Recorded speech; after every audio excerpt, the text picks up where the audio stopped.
Coming up, flash floods and mudslides devastate Southern California. We'll have video of dramatic rescues. The Gotti trial is underway. A federal prosecutor charges that John Gotti killed his way to power. We'll tell you what happened to Mike Tyson's millions. And then Robin meets the chief stud of the TV show Studs. See you in a moment. It's 10 p.m. Do you know where your children are?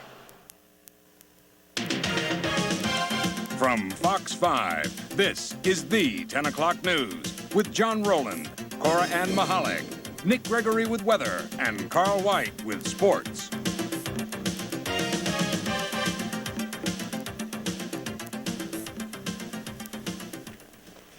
Good evening. Gary Spath, the police officer found innocent in the death of a black man, says he is the victim of political persecution.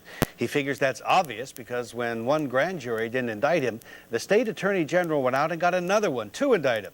But a regular jury heard all the evidence and acquitted him. Well, that set off a protest march this afternoon. One teenager was arrested for fighting with a man who heckled him. Steve Powers reports. It was supposed to be a news conference with black leaders, politicians, and civil rights leaders reacting to the not guilty verdict in the Spath case. The result of this trial has proven that the system has failed us once again.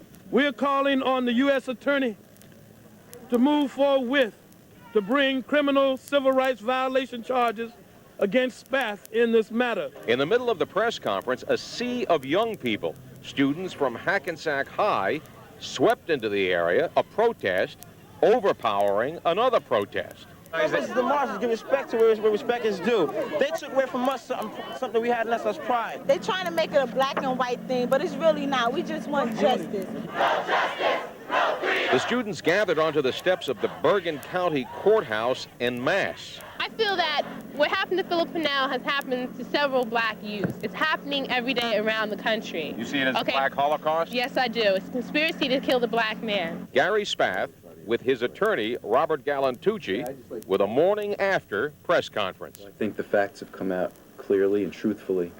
If the truth bothers them, I'm sorry. If the truth bothers the media, I'm sorry. The truth came out, and that is the truth. Well, as you can see, the Spath verdict may be in, but the case is far from over. Tomorrow there will be a meeting at the U.S. Attorney's Office where they will press for criminal charges against Gary Spath. On Saturday there will be a rally at 1 p.m. in Teaneck. In Hackensack, New Jersey, Steve Powers, Fox 5 News. Police say they have the rapist tonight who has been terrorizing the Upper East Side. They arrested 21-year-old David Daniel of Brooklyn. Investigators say he raped 2 women in their apartments in the East 70s, and he is a suspect in a third rape. Daniel was out on probation for a robbery conviction. He was picked up this morning at his mother's house. The victims identified him in a lineup. Well, the ferries are running again between Hoboken and Battery Park, but one of the piers is going to be closed for a while. Some commuters were rather shaken up this morning. Their ferry hit the dock hard in New York. 20 people went to the hospital. Most of them hurt their backs or necks.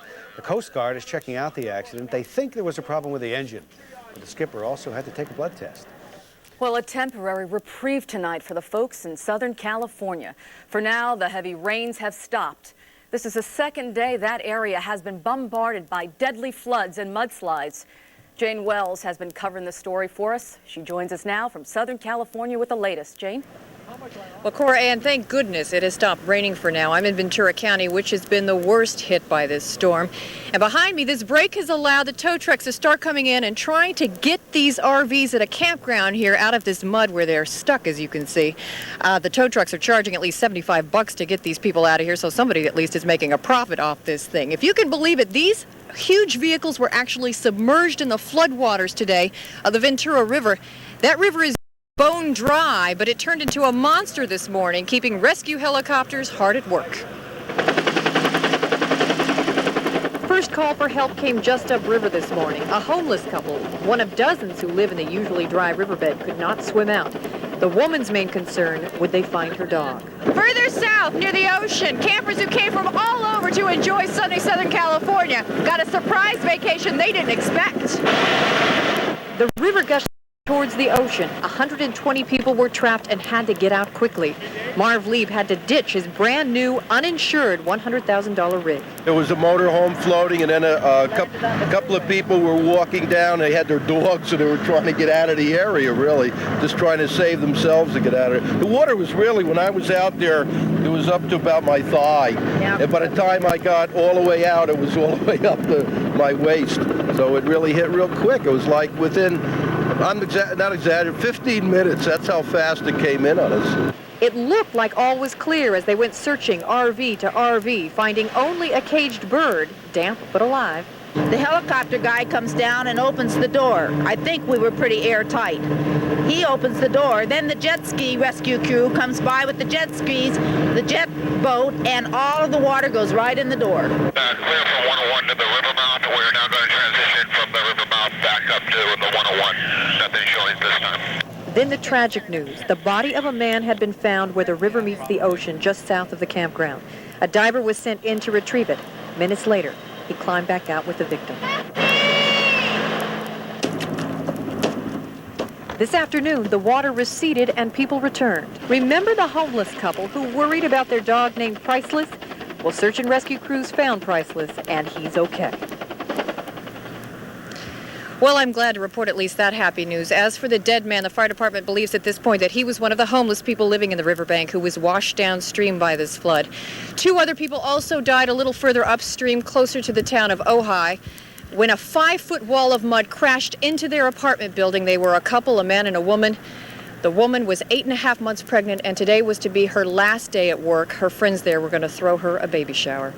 That's the latest from Ventura County. Back to you, John. All right, Jane, thank you. A heavyweight fired the first shot in the Gotti trial. The U.S. attorney personally stepped in to open the case. He says the reputed Godfather will be convicted with his own words on tape. But the jury has yet to hear from the defense. That was put off a day because of an alternate juror's father who may have had a heart attack. Pablo Guzman reports.